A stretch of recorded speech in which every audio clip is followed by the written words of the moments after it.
Hi everybody. My cousin, who is an expert rebuilder of old Jaguars, knew that I bought this Corvette. He suggested that as I go through the restoration of it, that I actually do a vlog, and so I thought I might give that a shot. And this is just going to sort of chronicle the work that I do to it to get it up to speed. It's a 76, 70,000 or so original miles. I didn't buy this really as an investment, but I did buy it as kind of a hedge against deflation. Um, I'm kind of tired of owning a new car that absolutely loses all of its value in just a few years. My last car I took a big hit on, and I said I'm not going to do that anymore. So that's why I thought, okay, out of all the Corvettes, this was one of the least expensive. Car is actually in pretty good shape given its age, but it does need some work.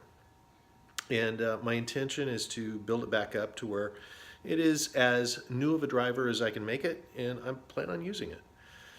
Anyway, so that's where I am, and I will chronicleize some of the things that I'm doing to it over the next period of time until I get it done. And intent is to have it done the spring or summer of 2019, and I think that's doable. Anyway, I hope you enjoy this, and I'll fill you in as we go.